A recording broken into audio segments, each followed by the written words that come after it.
Well, thanks everybody for coming. Oh, Guillermo, that's who admin's phone was. This is Nurse Linda. She is with the Christopher and Dana Reeve Foundation, does a lot of webinars. Is that what they're called? Mm-hmm. Yeah. So we thought we'd reach out to her and see if she would do a session for us, and has agreed to cover UTIs. So thank you. Thank you, thank you. So, well, thank you for inviting me. This is really very nice. Like everybody else, I'm socially distancing in my own home. I haven't been out for a long time. So, you know, we all have different reasons, and this COVID thing is really just oppressive. But another oppressive thing is UTIs. So if anybody has any comments in between what I'm saying or want to jump in, just feel free to go ahead. I'm not that hyper about formalities here, but I thought we'd just start with real quick, like a sentence of how the urinary system works, because it's going to play into everything else about avoiding UTIs. You know, the statistic on this is that the number of people who have UTIs chronically that have spinal cord injury is 20%. And at first I thought, well, that doesn't seem too bad. Now, not people who have UTIs, but people who have chronic UTIs. So they just have one after another, or they have one all the time.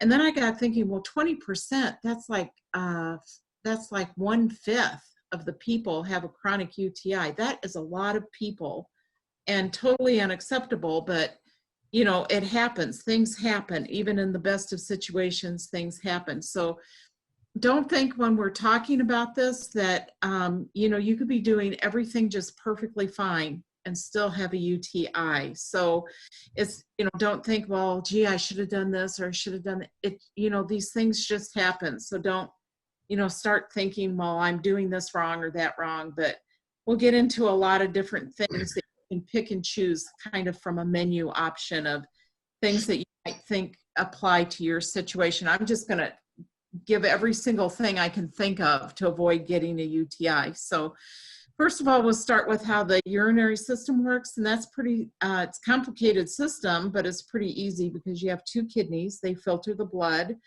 and remove things that shouldn't be there and liquid things, and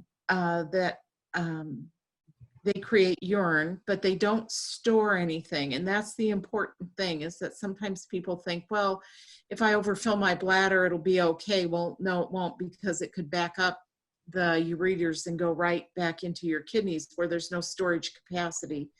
So if urine builds up in there for any reason, you can get an infection. Number one, and number two, it will damage the delicate tissues of those kidneys. So you really don't want to have urine back up in there. So that's pretty important.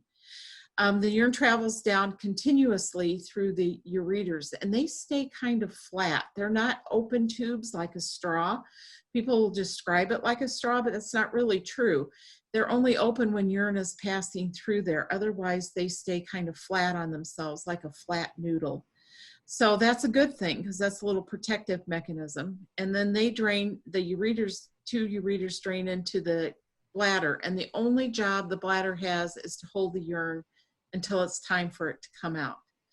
And so it'll stretch and stretch, but you don't want it to stretch too far, or you don't want some urine to be hanging around in there too long, because that's another risk for getting a UTI. So that's basically how it works. There's a couple of sphincters there at the opening outside of the body in the bladder. So that's the way that the urine gets out. And so if people get a UTI, generally what happens is they will notice right away, because they'll have pain, burning, urgency. Maybe they'll go to the bathroom, but just go tiny little bits. And so that's what usually is described about a UTI. But as you know, in the community with spinal cord injury, you're probably not going to feel those things. Probably instead, when you get a UTI, you might get spasms.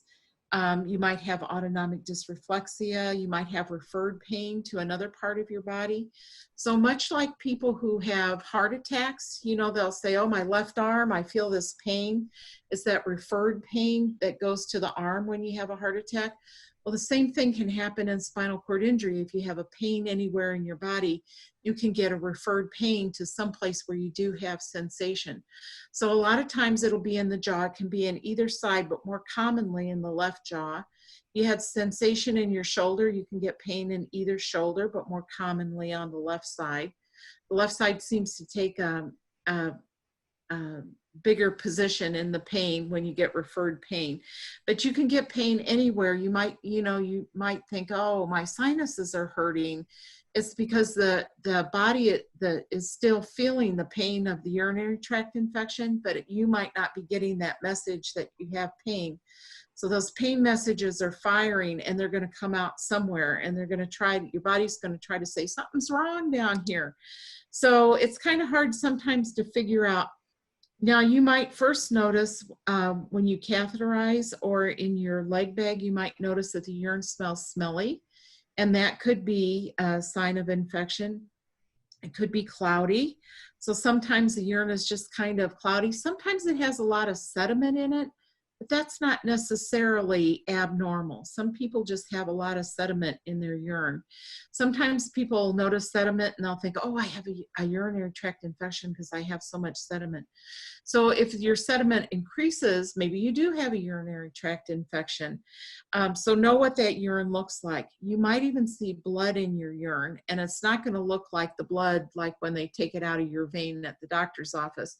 It's going to be maybe either just some little flecks of red spots in there, or it might be some stringy red strands of blood, or there might be just some frank bleeding in there due to the urinary tract infection.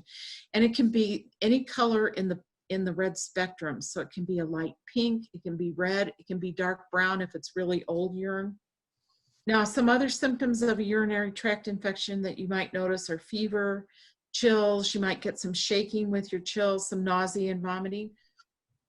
You can have any of these symptoms. You can have all of these symptoms, any kind of combination. Sometimes people will get a urinary tract infection and they just feel bad. They can't say, you know, it's this particular thing or that particular thing. They just feel lousy. Something is wrong. And if you have a series of urinary tract infections, you can kind of remember how you felt before you got diagnosed with a UTI. So then when you feel that way again, you'll know. But the first time you get a UTI, it's kind of like, what's going on? It's really kind of hard to isolate that. Most often you get a UTI because bacteria has entered the urethra. That's for anybody, spinal cord injury or not. And since most people are doing a catheterization or they're using a catheter, there's an open conduit for that in bacteria to enter into the bladder. So women tend to have more urinary tract infections than men, just in general. And that's just because that's the way the female anatomy is. As people get older, they tend to have urinary tract infections, more women than men, because women's hormones change as they go through menopause, and that affects, creates dryness, so that makes more urinary tract infections. But also older men tend to get more urinary tract infections. People, male and female, who are engaged in sexual activity tend to have more urinary tract infections. And of course, if you're catheterizing, that certainly is going to be an opportunity for those infections to get in. So if you feel like you have an infection, the best thing to do is to go right away and take a urine sample and get it tested. Now, this is really important to get on top of this quick, because number one, you don't want it to spread. You don't want that bacteria to spread through your body, so you don't want it to go up into your kidneys. You don't want the infection to just keep getting worse and worse and worse. You don't want it to spread throughout your body and become septic. So you want to get treatment right away, just for your own general health. But also it's important to get treatment right away, because the sooner you can get on an antibiotic, the better off that you will be in treating that urinary tract infection. So this is the thing that a lot of people don't know. You guys are very well experienced, I'm sure, but a lot of things people don't know about antibiotics is that they come in generations, and they call them generations by the way that they're discovered or invented, if you will. So the first generation antibiotics are the simplest ones. Those are all the penicillins, penicillin, ampicillin, amoxicillin. Those are very simple. They treat a lot of different types of bacteria, but that's the lowest generation. It's also the cheapest treatment too. So if you're concerned about cost, you want to get on top of this early so that you can use a cheaper antibiotic than one of the very, very expensive ones. So there's a lot of reasons to get that taken care of right away. Now, the second generation of antibiotics are a little bit more highly developed. They're a little bit, I'll use the word stronger, but that's not really quite the right word that I should be using. But they treat more advanced kind of infections. And then there's a third generation that treats really advanced kind of infections. And those are those really high level infections like MRSA. You might take vancomycin, that's a third level antibiotic. So if you can get that infection treated sooner, you're going to be on a lower level antibiotic. As you take more and more antibiotics, your body becomes kind of immune to them. So if you're taking, say, if you get a bladder infection, I want something that's just going to knock this out of me right away and really take care of, I want the highest level of antibiotic that I can get. But the more and more of that, of any antibiotic that you take, the less susceptible your body becomes to being, that antibiotic being effective in your system. So getting that lowest level of generation, that's the best that you can do.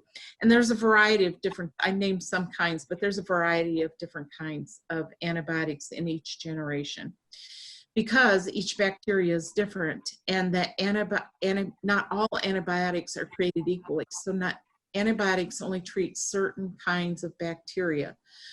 So if you have an infection with one particular kind of bacteria, the goal of that bacteria, it's not human, they don't think, they don't have a brain, but their only goal is to remain in existence. That's what bacteria are there to do. They want to live.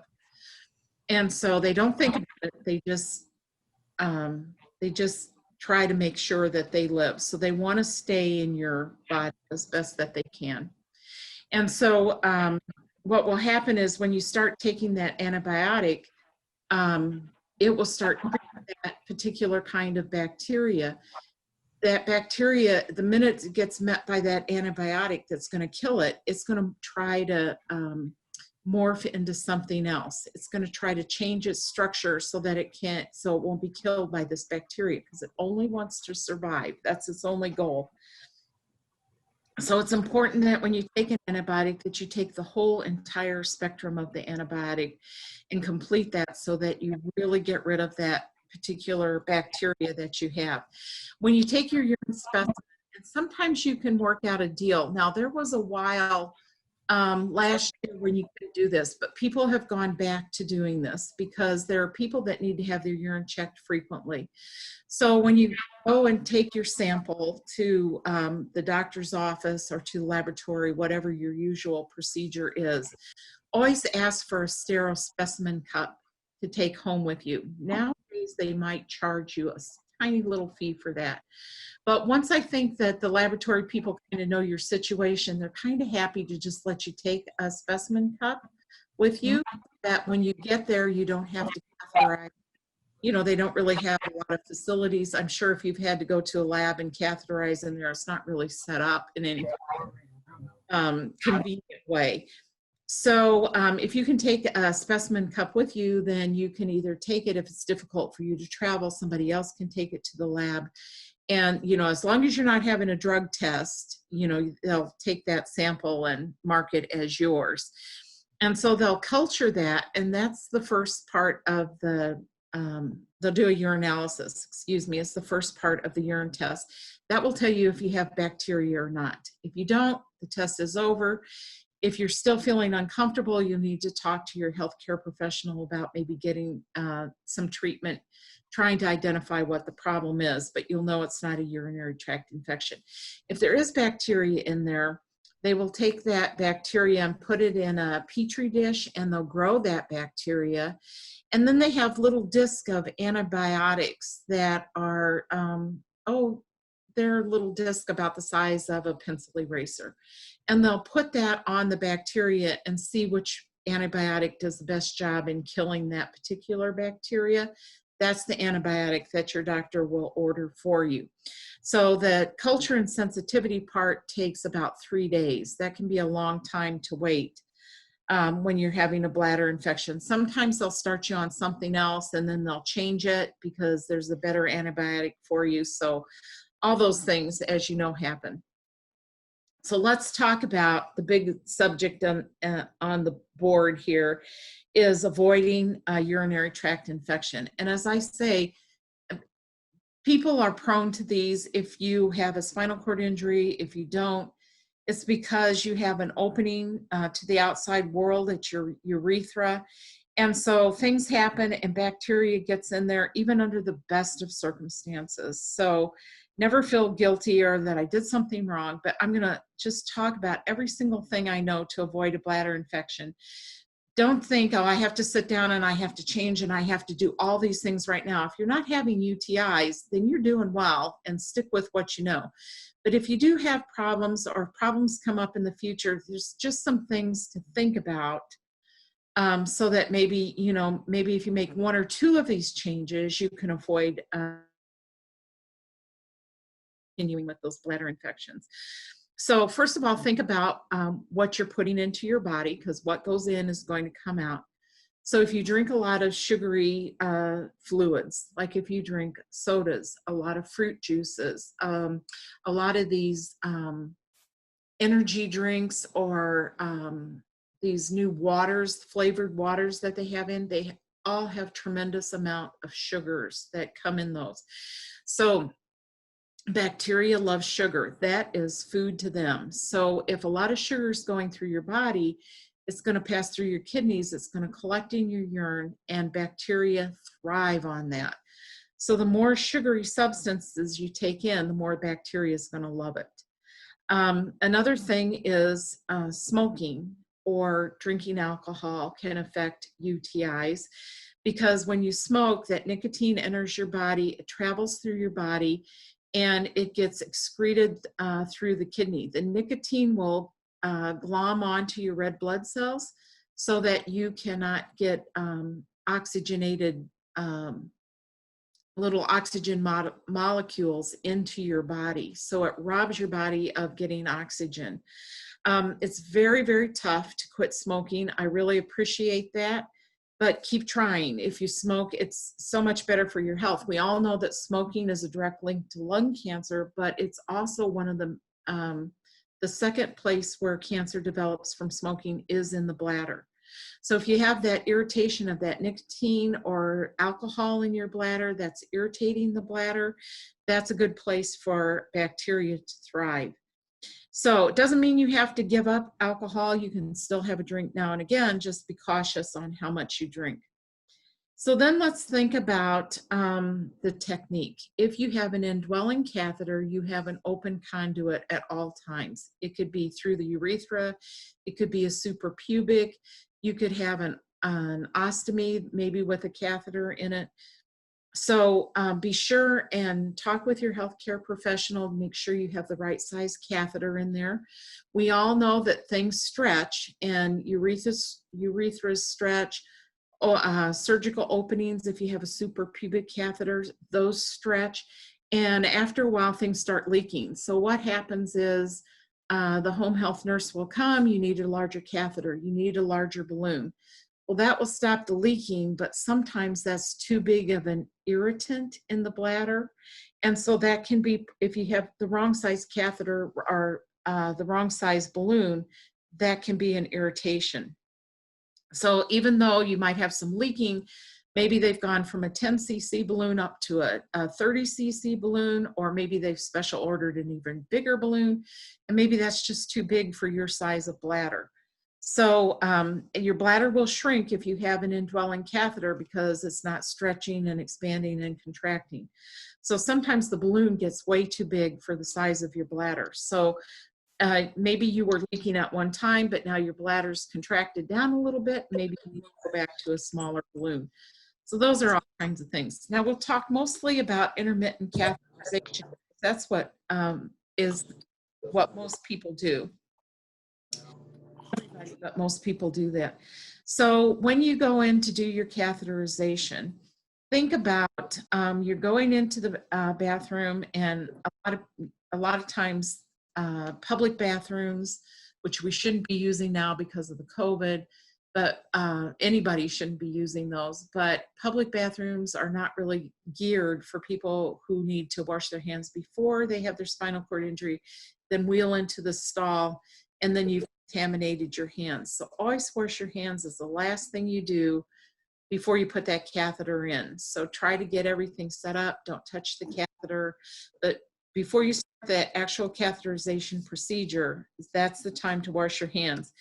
And learn through the COVID, it should be 20 seconds, soap and water, and wash the palms of your hands, the backs of your hands, each side of the fingers, the thumbs. Pay attention to those fingernails, wash all the way up to your wrist, and then let the water drain over and let it drain off the tips of your fingers.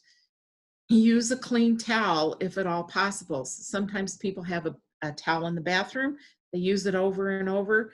Each time that gets wet, it's wiping some bacteria off your hands. If other people have used that towel, their bacteria is on that towel. So you might want to think, if you're having chronic UTIs, maybe to get some paper towels where you get a fresh one every time, or to wash that towel pretty frequently. So a lot of times people don't think about the towel that they use because their hands are clean. They've washed their hands thoroughly. So when you go in to do the catheterization, again, look at the size of catheter that you have, and then you'll want to start the cleaning process. So most people use soap and water for cleaning. Some people will use betadine. Both of those are very drying. And when you put the catheter in through the urethra, some of that soap can get on the catheter and then enter the bladder. And so that can be an irritant along the urethra, which allows bacteria to grow in there. Or it can enter bacteria from the soap residue into your bladder. So once you've washed yourself with soap, then you might want to rinse yourself with soap as well. And this is for men too. This is not just for women. You know, a lot of times because of the women's anatomy, people will think, well, you know, I can kind of understand that in women, but it happens in men too. Of course, there is a soap called Basis. It's coarse, expensive, you know it's going to be, but it leaves a very low residual and a residue. So that is another opportunity. I'm not saying run out and buy that and start using it right away, but if you are having trouble with if it turns out to be your soap, or you just have continual problems, all of that drying, and then wash the soap off after you're finished with the whole catheterization procedure as well. But Basis is a good soap to use. When you clean yourself, you always want to go from top to bottom, and that includes men too. So you don't want to scrub back and forth. You don't want to be doing any kind of this action. You want to go from the top, move your hand away, put your hand back up at the top, wipe down, move your hand away and wipe down. So only go in one direction. When you scrub back and forth, you're scrubbing the bacteria off when you're scrubbing down. But then when you scrub back up, you're bringing bacteria up from the other side of the urethra. So only go one direction. That's another thing that you can do.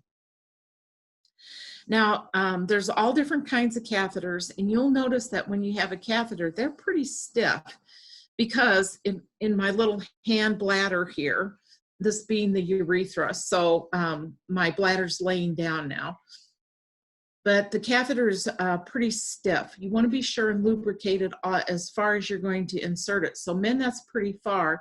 Sometimes people just do the tip, and that doesn't get enough lubricant on there. I'm going to take just a quick sip.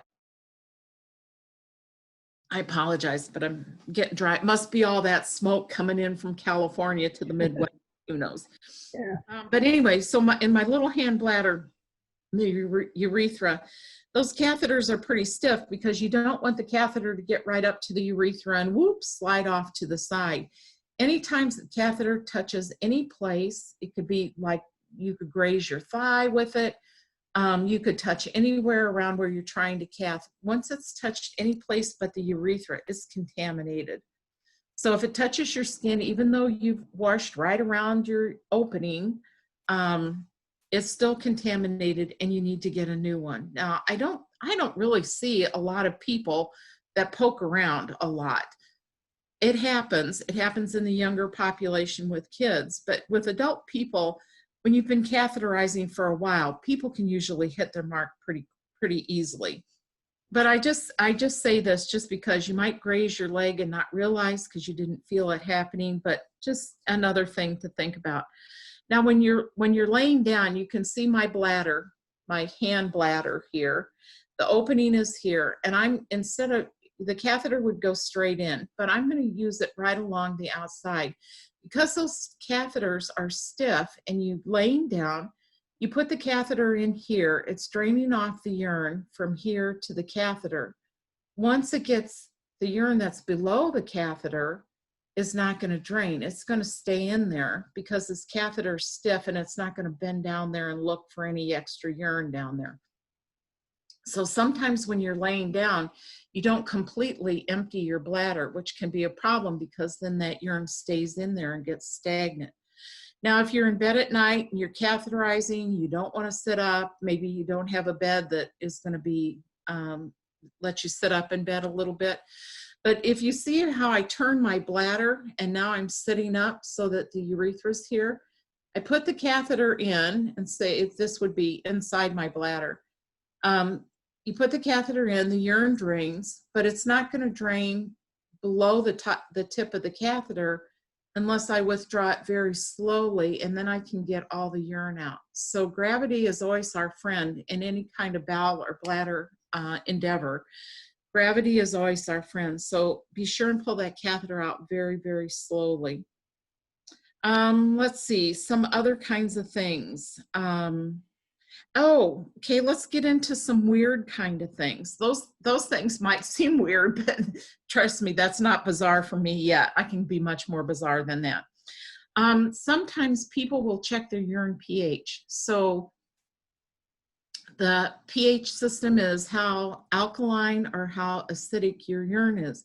If your urine is very alkaline, it's going to have a lot more opportunity for bacteria to grow. Urine really, a neutral substance is at a pH of 7. Urine runs normally at a pH of 6. So you can buy some little test strips. You don't have to do this every time, but if you're having trouble with UTIs, you might want to get some little test strips. You can go right up to the drugstore. I have never seen them in the grocery store, but I don't know that they're not there. I've just never really purposely looked for them. But you can get it, you can order them online, you can get them in the big box stores, you can go to your drugstore, so you can get better prices in different places. But they're little pH strips, and you can dip that right in the urine and see what your urine pH is. If it's above 7, you know you need to lower the pH of your urine because you need to make it a little more acidic because that's a hostile environment for bacteria to grow. So if you get a pH strip and you just dip it in the urine, it'll turn a color, and then there's a little key on the box and it'll tell you what the pH of your urine is. Now it's kind of hard to change your pH of your urine, but it can be done. And you can do it by eating fresh meat, which by that I mean you can go to the grocery store and buy chicken, that's in the bunker there, but not like chicken that's in these multi-packs where they have all kinds of preservatives. So, like if I go to the Costco, I can buy frozen pieces of chicken and have like 20 pieces of chicken in a plastic bag. Those have a lot of preservatives, and those preservatives work on your kidneys in not a polite way. So it's a cost-saving measure, but it's really not effective. But if you get fresh meat, just meat that's been frozen with no preservatives on it, that's good. That's helpful. Using eating apples, apricots, or berries. You know, back in the dark ages, and this was years ago, we used to give people cranberry juice or apple juice to lower the pH of their urine. Now, there's been a lot of scientific testing on this, and they say, well, the scientists say, well, that doesn't really work. In my bedside experience, I could give somebody cranberry juice, wait about 20 minutes, and when I test the pH of their urine, it would be lower. So in my experience, I have seen this work. Now, things like orange juice does not work because that orange juice goes in as an acid, but it comes out your bladder as a base. So it goes in as an acid, but it comes out alkaline. So you want to avoid the oranges. But if you eat fresh fruit, apples, berries, cranberries, that's one way to lower your pH. Some people will get the juices are way too much sugar. Even if you take the low sugar juices that people buy. I'm trying to do two things at once, but you just. Oh, I don't, was somebody talking to me? I couldn't quite understand, but I'll go on. Sharon, I think, was talking to her kids. Oh, okay. Okay. Well, that happens too, because we're all together. So you can lower your pH. Some people will take cranberry pills, which doesn't have any sugar in it, but you want to avoid the sugar in that. Now, some people will say, oh no, that's really not effective. And maybe for you it won't be, but maybe for you it would be. So it's a good little experiment that you can try on yourself to see. Another thing is to control diabetes, because again, that's that sugar in your blood. So it comes out in your urine, and that's what bacteria really loves to thrive on. Diabetes affects your immune system. People who have spinal cord injury have a slower immune system because the immune system's controlled through the autonomic nervous system. So sometimes it's harder for the autonomic nervous system to register that there's a bacteria that in your body. That message is going to be sent to the brain, but it might be interrupted in getting to the brain. So sometimes the immune system's not as quick to kick in recognizing an infection or in pulling your body's natural antibodies. Sometimes you get a bacteria in your bladder and it really doesn't multiply, it doesn't do anything. It's just there, and next time you catheterize, it's gone. So that's the environment you want to have, is where that bacteria is really not going to be able to do anything. Sometimes the autonomic nervous system might get the message that there's a bacteria anywhere in your body, not just in the bladder, but might get that message. But in the meantime, it can't mount a defense quickly enough because it can't send that message to the brain that says to your spleen, where a lot of your natural antibodies are stored, to release the particular antibody that is needed to counter out this bacteria. So controlling your diabetes really helps your immune system stay healthy. Another thing about diabetes is that people with spinal cord injury have a much higher risk of getting diabetes than people who don't have spinal cord injury. And there's a lot of reasons for that. Just a lot of reasons, but one of the main reasons is because the way sugar is metabolized in your body is through muscular use, and your biggest muscles are in your thighs. So if you can engage movement in your thighs, if you can move your thighs on your own, great. If you have somebody else move your legs, which is moving your thighs for you, that is also a great thing to have happen a couple of times today, because that gets some movement in those big muscles, which helps control your body for diabetes. Another thing that it does is when you move your thigh muscles, that's also shaking your bladder. And as I call it, it's the James Bond method of controlling urinary tract infections. So your bladder's being shaken. James Bond would always say shaken but not stirred. You can't really stir it. You can shake that bladder up. So anytime you do any kind of movement to your body, It helps control diabetes. It helps control urinary tract infections. It helps with bowel function. It relieves skin pressure. So if you do your range of motion exercises, you're really helping yourself so tremendously. Plus, you're also doing that stimulation of your body. If you see somebody or you're moving your legs, or you see somebody who's moving your legs, think, okay, thigh up, thigh down. Do it in your brain while the thigh's moving, while the ankle's moving, while the toes are moving. You think about that. That's stimulating your brain to think thigh move, while your body's moving and the message is going up. So hopefully you can make some connections. There's a lot of natural recovery that occurs in spinal cord injury. And the reason why people don't know it is because they become complacent in doing their exercises, or, well, you know, I was told after 2 years that I wouldn't have any more recovery. Well, the reason why they chose the 2-year mark is because they stopped looking after 2 years. But we know now, and Christopher Reeve was one of the key players in this discovery, is that people can have recoveries years after their spinal cord injury, because the nervous system always wants to recover itself. All your body regenerates, and so your nervous system does want that as well. So the more you can test yourself, the more you can give yourself input to your part of your body that's not getting any input, the more chance you will have to be able to stimulate maybe some recovery. And then you can take those little bitty positives and kind of harness it. And I call it exploiting. Exploiting is has a bad connotation to it. But if you have a little bit of movement, Christopher Reeve got a little bit of movement in his finger. He called it his party trick.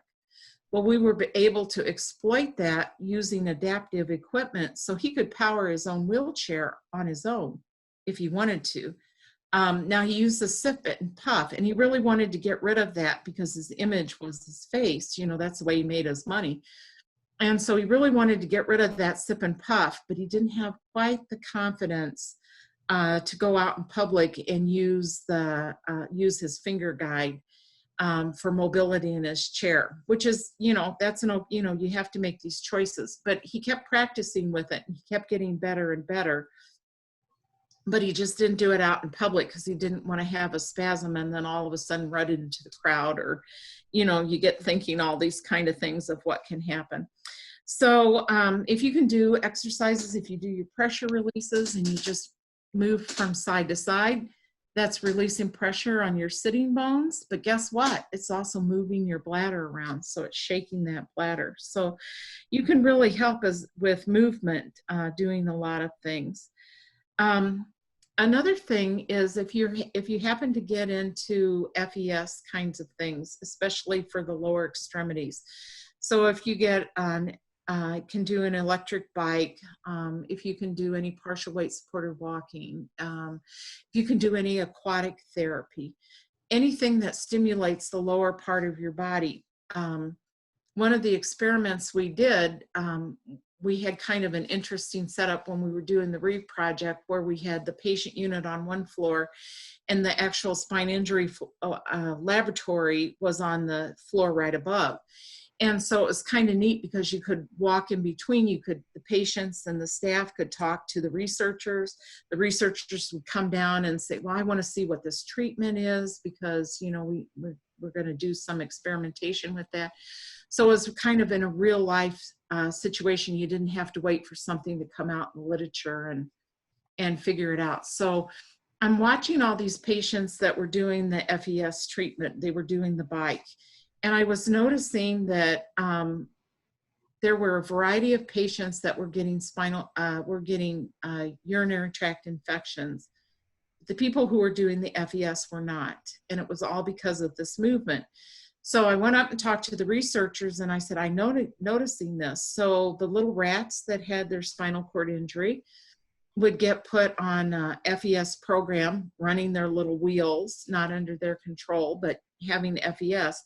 And they did not develop bladder infections, which was a real problem, because the rats that get a bladder infection, they would treat it. The vet was always there to treat whatever ailed the rats. But the neat thing about it was that they didn't have that with FES, and it's because the muscles in the legs were moving, that was shaking the bladder all the time, and so people didn't, and rats didn't either.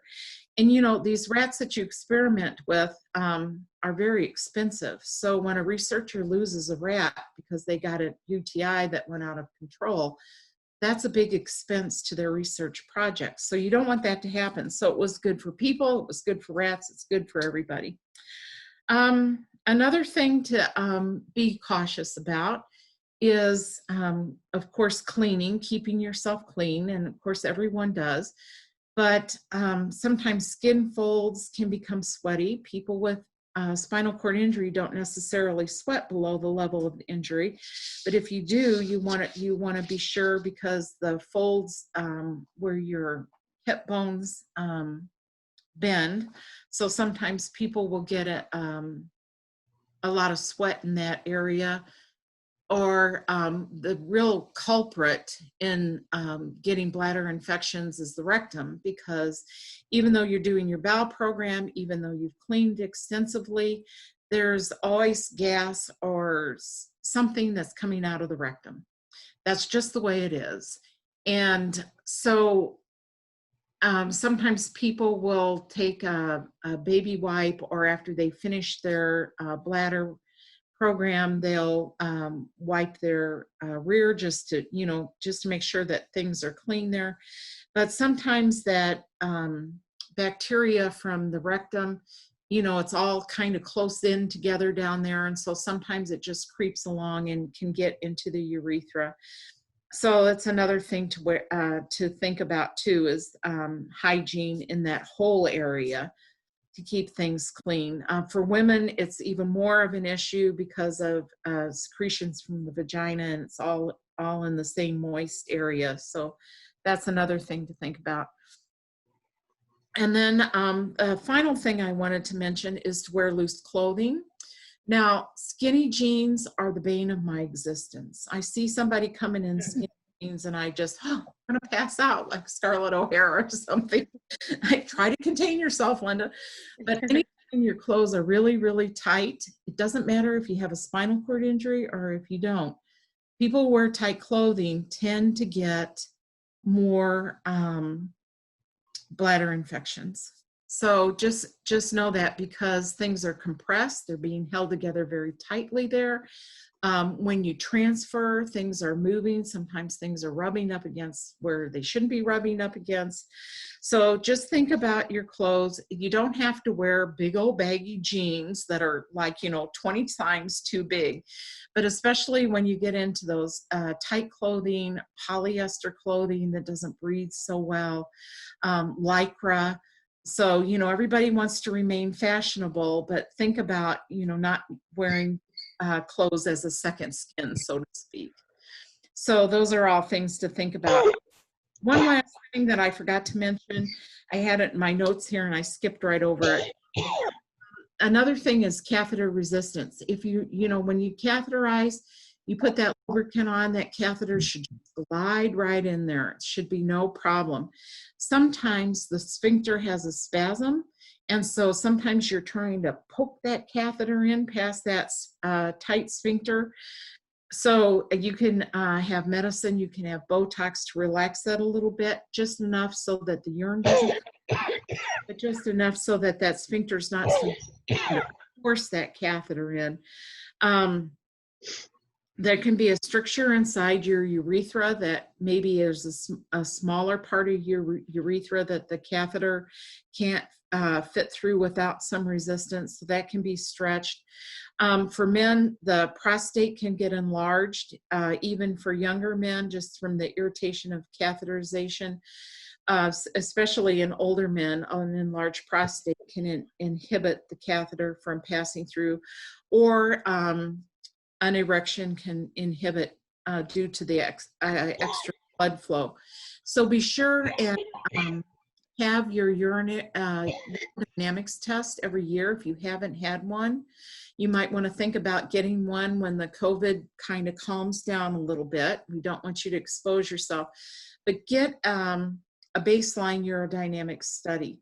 That's going to be very important. Should your urinary status change if you start having more and more infections? If you have a urinary dynamic study yearly, you can see what the changes are, and your urologist or your spinal cord injury specialist can hone right in on that problem and get that problem fixed. So, you know, sometimes the bladder contracts and the sphincter is supposed to open. My bladder's contracting and my sphincter is opening here, but sometimes that gets out of balance, and so that can affect your urinary health as well. So anybody else have any suggestions? I've been thinking ever since I first talked to Karen about all the things. Oh, I've got to write that down. Oh, I've got to write that down. So Yeah. some of the weirder things I've seen and some of the more common things. So Yeah. Eric, what your thoughts on Demanos were? I'm sorry. Eric wondered what your thoughts on Demanos are. Let me mute. Chris, I muted you for a second. We were getting back feed on Demanos. What your thoughts were on that? Oh, I didn't quite catch all of it. Have you ever heard of anybody using Demanos? Oh, I have heard of it, and I haven't heard really a lot about it. So Okay. has Chris tried it? No, Eric asked about it. Oh, and he had to go. Yeah, I don't really have a lot of information about it. I think the jury is still out on that. I think that we have to be cautious about products that come out and get a little more.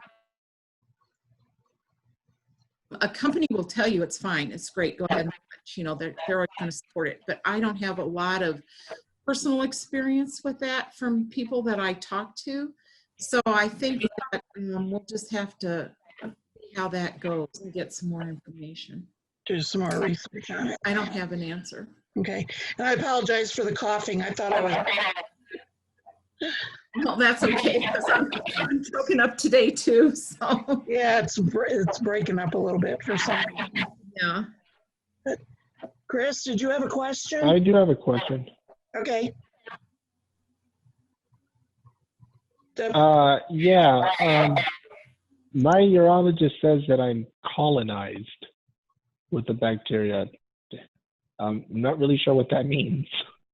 Well, that means bacteria is growing in there. It doesn't necessarily mean that you're going to have symptoms from the urinary tract infection. Some people have bacteria that just lives naturally in their body, and it's just there, and it just lives there, but it doesn't really cause any problems. But you'll still need to watch, because if you do get a urinary tract infection or any kind of symptoms that you think might be a urinary tract infection, you're going to have to be on top of that to seek medical help right away, because it could be that's just decided to take over now, or it could be that it's just going to live in there and it's just going to be there and it's not really going to cause you any trouble. So I hope it's... Yeah, I take an antibiotic every day, Uh-huh. just as a precaution. It's sulfa something. Can't remember its name, but yeah, I take it every day for it. So that's just enough to keep it just tampered down, just enough. So back Yes. in the day, we used to give everybody an antibiotic, and infection or not, we used to give an antibiotic called mandelamine, and we would give it with vitamin C because that made the mandelamine work even better. And so everybody just got that at all times. But then, you know, it really, with the better techniques in catheterization and equipment, you know, it was really decided we didn't really need to do that. So we stopped doing that, because then that was an antibiotic that you couldn't use then to treat. But it is not uncommon, if somebody is colonized, to just give a daily antibiotic just to keep that under control. And it's probably just going to live there and just be there with you. you might be one that might want to check your pH just, once or twice. You don't have to do it like every time you catheterize, but just once or twice, just to see what your pH, Yeah, definitely. to see if you can get it down. Now, you want it to be around 6. So if it comes back that it's 7 or higher, you need to get it down. If it comes down, 6, if it comes out 6.5, you're close enough. If it comes out 6.8, you might want to try to get it down a little bit. And that could Well, help. definitely cut a fruit. Yeah, that might help. I don't drink sodas or any sugary drinks at all, really. So no diabetes either. So, but I'll definitely try the pH thing. Yeah, it might be interesting for you to try it and see how it comes out. And, wouldn't that be something? When they do your urinalysis in the laboratory, they check the pH. So if you have access to your medical record, you can also go back and see what, go into the UA test. Everything is on the computer now. So it's kind of nice because if you have a question, you could go back and look at your last urinalysis and look up its little h and just look that up and see what it is. And that'll give you a pretty good idea where you stand. I'll definitely look because I was just in the emergency room 2 weeks ago for it. Oh, yeah. Yeah. If you can avoid that, anything you can do to avoid that, do. Yeah. And I'm sure if you have access to your medical records, you can look, which is a wonderful thing because we can check on things ourselves and wonder what it was the time before. And Where can I find that? Definitely. Where can you find your medical record? No, the pH on the. Oh, the pH. I have it on my urine culture right now. Like, does it come there? I probably won't be on your urine culture. It'll be on okay. analysis, the UA. Oh, okay. Thank you. Yeah, and you want to watch getting a UTI too, because it can turn septic. Been there, done that. The doctor told me if I'd have waited another half hour, 45 minutes, that it probably would have killed me. Yeah, you don't want to go into that sepsis mode at all. And that can come from a UTI, it can come from a cold, it can come from a cut. There's even people now that go to the gym that work out, otherwise healthy. They're doing extensive workouts. And somebody didn't wipe down the equipment ahead of them. And maybe there's been some staph that's collected, staph, the bacteria staph. And they just get it on their skin someplace and it just oozes through their pores. And the only way that they know that they even collected it is because they've turned septic. So you really want to be sure if you have any symptoms of septicemia, when the infection takes over the major organs of your body. Now, if you go to the Reeve site, there are all kinds of wallet cards on there, which are very handy. There's all kinds of free information, but there's these wallet cards. And there's one for sepsis, there's one for AD, there's one for blood clots. They're in all kinds of languages and for adults and for children. So you might want to get some of those wallet cards and just keep them. They're trifolds. They're the size of a dollar bill. They fit in your wallet. And they have all kinds of information, what the symptoms are, what you should look for. There's also a message to a healthcare provider, because what we're finding is that, people have excellent healthcare, but you might live in an area where you go to the ER and maybe the doctors there have never seen a person with a spinal cord injury. This is not unusual. Spinal cord injury is a very unusual diagnosis. So it's not really common. Now, you're in the community, other people who have them. It seems like, it seems to me like I see people all the time with spinal cord injury, but it's really very rare. So it's good to have these wallet cards because there's a message to the physician, but not only is there that in there, but there's also references. So if the physician wants to look up this gold standard for treatment for these things for a person with spinal cord injury, there is reference right there on the card. And we've had a lot of good success. People have had a lot of success with using those cards. It's very non-threatening. You can say, I got this card from my association and I you know, I was wondering, could it be this? You know, if you go in with a card, I've got this card and I know I have this, you know, people are not really, well, you know, I'm the doctor, I think I know better. But Yes, yeah. kind of, oh gosh, oh golly, gee whiz, would you look at this? You know, it seems to get a lot of mileage out of them. Yeah, yeah, we do a backpack program, so we put resources and all the Reeve book, and we have a bunch of the little cards in the Good. office for everything. So Yeah. when we meet somebody with a new injury, we give them the backpack and say, "Here you go." Yeah, because if you have sepsis, you are really sick, and Yeah. there's about 1 hour. They call it the golden hour. There's an hour. Yeah, to start the treatment. If you wait too long, yeah, yeah, it's a bad situation. yeah. And mine had just started out. I thought I was cold, so I went outside, sat in the sun for a little bit, wrapped up in like the heavy fleece blankets, and I was still shaking and shivering. Went in and just like I always do, I posted something on Facebook, and somebody said, "You better get your butt to the emergency room." So I did, and they told me had I waited. It's like, okay. See, that's why I post stuff on Facebook. Yeah, yeah. If there's anything unusual, you really want to check out what it could possibly be. Anything unusual from your, very important to know your average blood pressure. You know, it's different every time you take it, but it's very important to know your average blood pressure for things like autonomic dysreflexia, for sepsis. People have spinal cord injury, their blood pressures tend to get very low.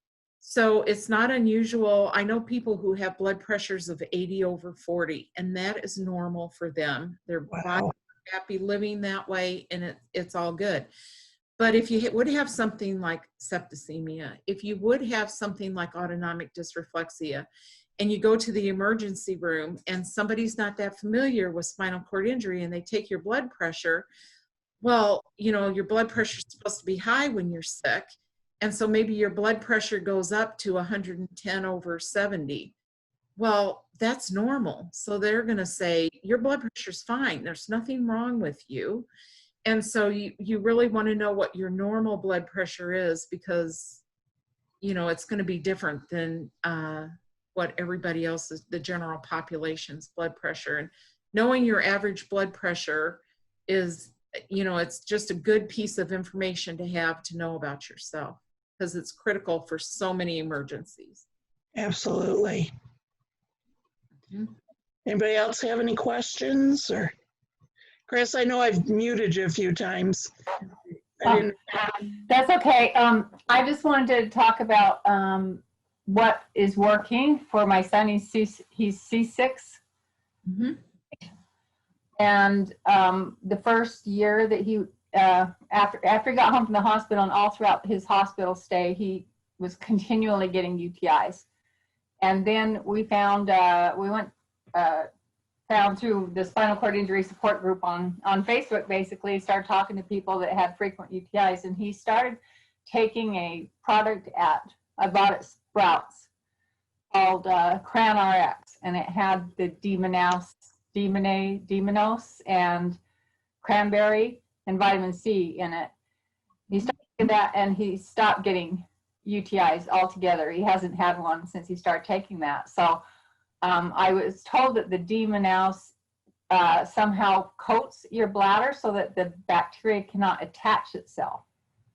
Yeah, is what the doctor told me.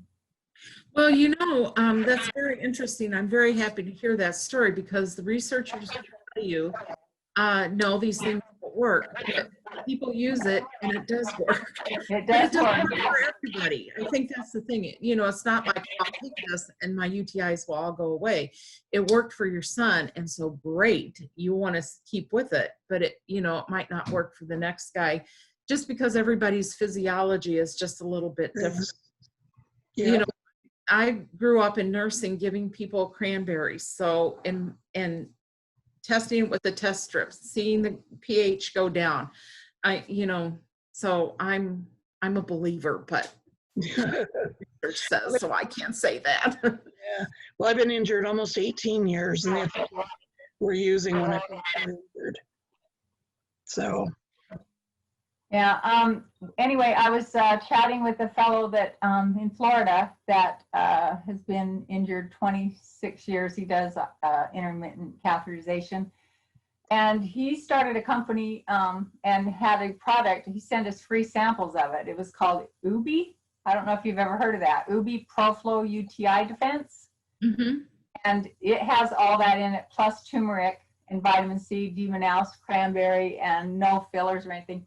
He sent us a free sample, and he said anybody could go order a free sample, but he said that he's a quadriplegic and he started this company and he just sells natural wellness nutritional products for spinal cord injured people that he tries out himself. And so we ordered a bottle of it, and Luke's been taking it for about a month now, and it's cheaper than the Cran RX I was getting at Sprouts. Plus it has the turmeric also. Mm-hmm. Helps with his inflammation and his pain. So he has a lot of nerve pain. So There's on this product, I put it's UBEE nutrition.com, and you can go there and order a free sample, and you only have for 2 weeks supply. They charge you $2 for shipping. Chris, can you repeat that, please?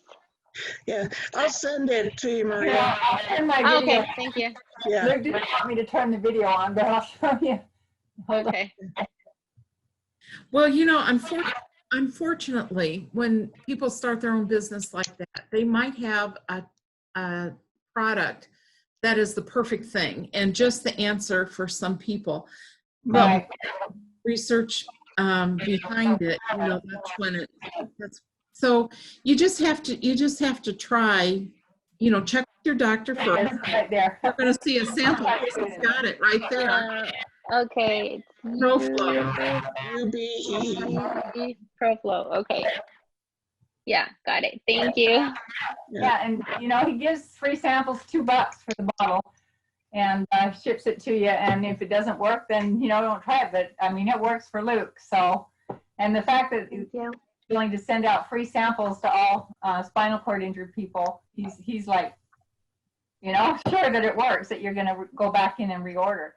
And actually, this product with the vitamin C and the turmeric and the Demanos and the cranberry all in it, with no fillers or anything like that, it's actually less expensive than buying all of those separately.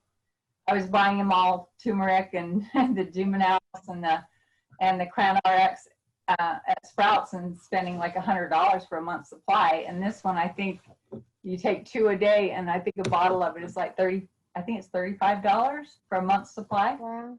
So yeah. And if it's working, policy. that's the key, if it's working. You know, always check either with your pharmacist or with your health professional before you take over-the-counter medicines, just to make sure it doesn't interfere with anything else you're taking. Because especially people who, well, any drugs, but especially people who are on blood thinners, sometimes even the foods you eat, or sometimes they'll take some over-counter medication and it's counteracting that. So just be sure and check before you take it. But if it's, you know, if it's not going to affect anything else, go ahead and try it and see. I think I learned more stuff from people who are, you know, living it than sometimes from the researchers. Like with the COVID, oh no, not this. I know that's what we tell when we go into the colleges and talk to PTs and OTs. Said the teachers and doctors can teach you everything out of a book, but unless you're living it, doing it every day, you have no idea. That's right. No idea. Another question. Have you ever heard of anybody's urine turning their bag either purple, green, blue, et cetera, different Yes. colors? I've seen that. Do you know, have any idea what causes it? I cannot get anybody to give me an answer. Well, it's either a medication that they're taking that the urine is staining it in some way.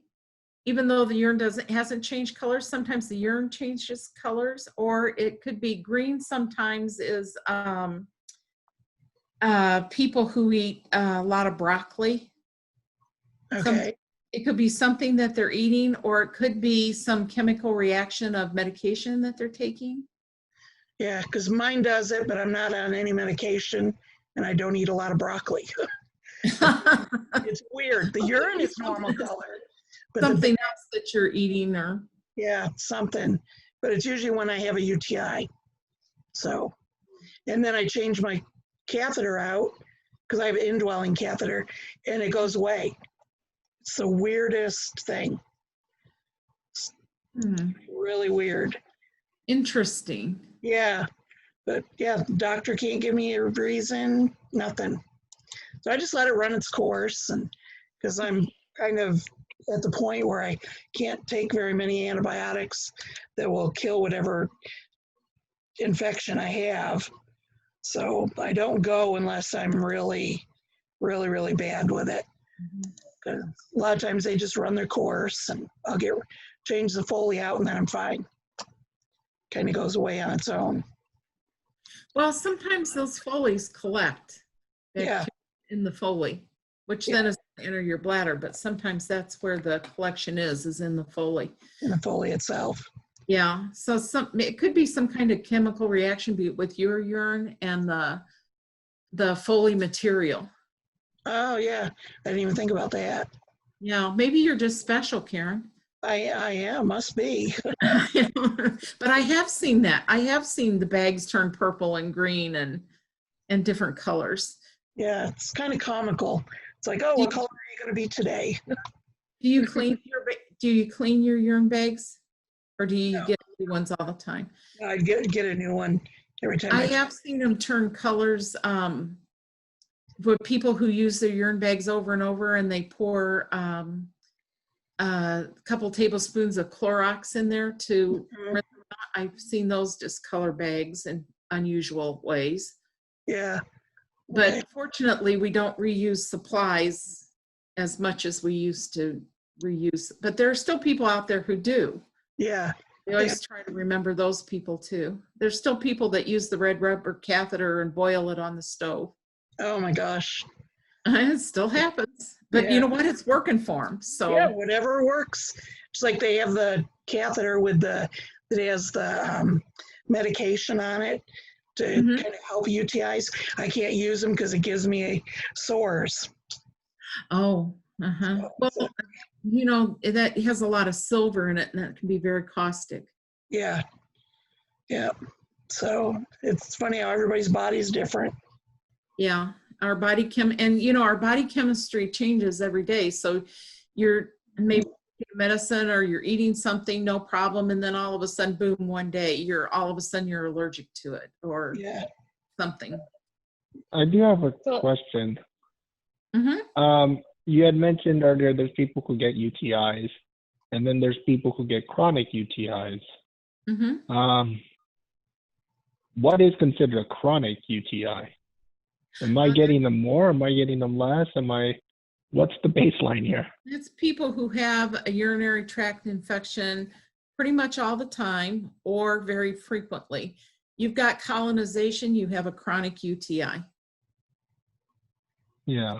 Without so I do have the chronic, but I do get flare-ups. Mm-hmm. So for instance, like 2 weeks ago, I started feeling really bad and I knew that it was a UTI. I know my symptoms and I can call the doctor in. I have noticed that the symptoms have changed. The systemic symptoms that I feel have changed over time, maybe because I'm getting older. But I'm I recognize them and I know it's a UTI. But for people that are chronic UTIs, how often is our flare-ups? Well, that's different for everybody. So there's no reason to it. There's no continuity across the board. It's just different for everybody. So some people have kind of a chronic flare-up at all times. They have a UTI that's active at all times.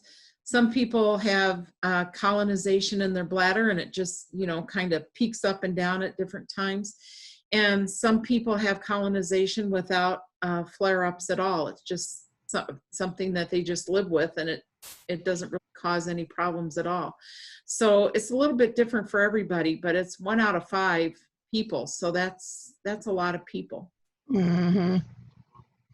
Yeah. Yeah, I can go quite a while without getting a UTI flare-up. And then there's times where I had one in April, and then I had one again 2 weeks ago. So, you know, And our still body's taking the medication changes for with it. age. This is really the bad thing. Yeah. We're all aging every second of every day, and that age gets us, all of us. Yep. Everything becomes a little more difficult. Getting old is not for sissies, that's for sure. Right. So to speak.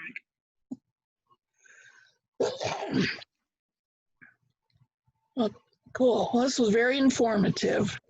Yes, it was. Thank you so much. Thank you. Thank you. Thank you. It was delightful being here today. It's kind of the highlight of my whole month. Oh, awesome. Like I'm out. I keep telling everybody I'm zooming to Arizona, so and they're much. like, "How are you getting on that plane and Well, going?" you know how many pajamas for no, tonight, so I I'm have to do laundry. zooming. So I would say just put on another pair of pants. I know. Oh, she's talking to her kids. Oh, Doing laundry. sorry.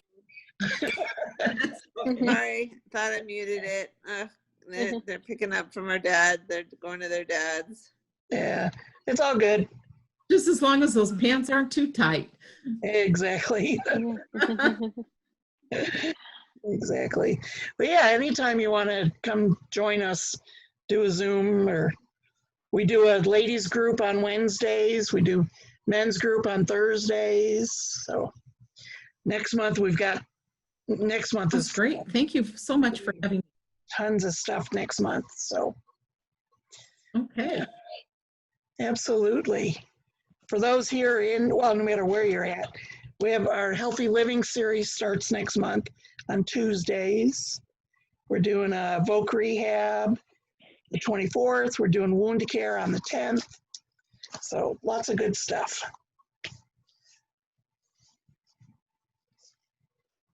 Lots to look forward to. Thank you so much. You're so welcome. Thank you, Lee. Coming, George. Thank you, Linda. Thank you, Karen. You're welcome, Maria. Thanks for coming. I have to leave. Bye. Thank Bye. you. Yeah, take care. Yeah, if there's no other questions, and I guess I'll stop recording. Okay, well,